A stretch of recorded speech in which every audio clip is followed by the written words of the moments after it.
माह रमज़ान का बाबरकत महीना शुरू हो चुका है और इस महीने में पकोड़े समोसे बहुत ज़्यादा खाए जाते हैं। आज हम इस वीडियो में जानेंगे कि पकोड़े कब, कैसे और कितनी मिकदार में इस्तेमाल करने चाहिए और किन लोगों को इससे फ़ायदा है और किन लोगों को इससे नुकसानात हैं।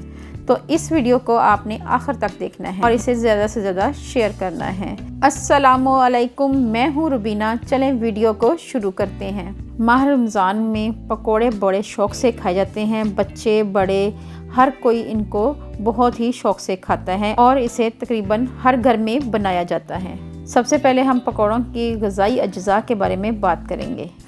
पकोड़ों के ग़िज़ाई अज्जा और फ़वाइद इस बात पर इन्हिसार करते हैं कि आपने पकोड़ों में क्या शामिल किया है, जैसे आलू के पकोड़े, पालक के पकोड़े, मिर्च के पकोड़े, बैंगन के पकोड़े वगैरह। ग़िज़ाई अज्जा में अगर आलू के पकोड़ों को देखें तो बेसन में कार्बोहाइड्रेट, प्रोटीन, रेशेदार अज्जा, विटामिन ए और विटामिन सी मिलते हैं और नहायत ही कम मिकदार में आयरन, कैल्शियम और फास्फोरस भी होते हैं। जबकि आलू में सबसे ज़्यादा नशास्तेदार अज्जा और कैल्शियम, मैग्नीशियम, विटामिन ए, सी और आयरन पाया जाता है।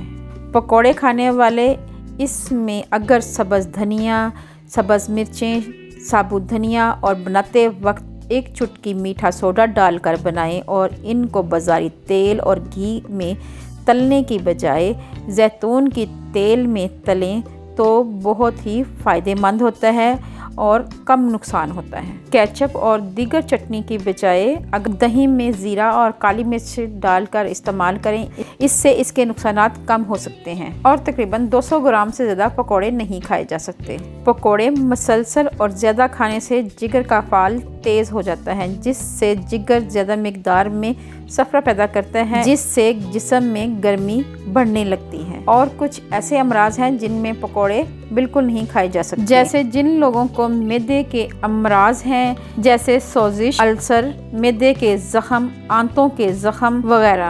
अगर वो लोग खाएंगे तो उनके पेट में दर्द और जलन शुरू हो जाएगी। और जिन लोगों को घबराहट होती है और दिल के आर्जे में मुब्तला हैं, वो पकोड़े खाने से परहेज़ करें। और साथ ही साथ जो लोग बवासीर के मसले से दो चार हैं और अगर उनकी बवासीर ठीक भी हो चुकी है तो उनको पालक और बैंगन के पकोड़ों से परहेज़ करना चाहिए। इसके अलावा जिन लोगों को जिगर के अमराज हैं, यानी यरकान है या जल्दी अमराज है, ख़ारिश है, एलर्जी है, छपाकी है, उन लोगों को भी पकोड़े खाने से परहेज़ करना चाहिए, वरना उनका मर्ज़ शिद्दत अख्तियार कर सकता है। और इसके अलावा जिन लोगों को पेशाब का मर्ज़ है, जिनको पेशाब जल के आता है, दर्द हो के आता है, जलन हो के आता है और पेशाब में टीस सी आती है, वो भी पकोड़े खाने से परहेज़ करें, क्योंकि पकोड़े मजाज के हिसाब से गर्म और खुश्क होते हैं, जिस्म में गर्मी और खुश्की और ज़्यादा बढ़ा देते हैं। लिहाजा गर्मी, खुश्की के तमाम अमराज जैसे ब्लड प्रेशर वाले और जिन लोगों को कोलेस्ट्रॉल का मसला है, वो भी अगर पकोड़े खाते हैं तो ख़ास कर जो बाज़ारी घी और गंदे तेल में बनाए जाने वाले पकोड़ों से इज्तनाब करें। और जिन लोगों को गले का मसला है और उनके टॉन्सिल्स बढ़े हुए हैं, उन लोगों को पकोड़ों से परहेज़ करना चाहिए, क्योंकि पकोड़े खाने से उनका ये मसला और ज़्यादा बढ़ जाएगा। अगर आपको मेरी ये रेमेडी अच्छी लगे तो मेरे चैनल को सब्सक्राइब करें और अपने फैमिली फ्रेंड में लाजमी शेयर करें, ताकि ज़्यादा से ज़्यादा लोग इससे मुस्तफ़ीद हो सकें। अल्लाह पाक आपको सेहत तंदुरुस्ती वाली ज़िंदगी दे, आप पे रहमतें करें, आप पे बरकतें नाज़िल करें। अपना और अपने प्यारों का ख्याल रखें, दुआओं में मुझे याद रखें। अल्लाह हाफिज़।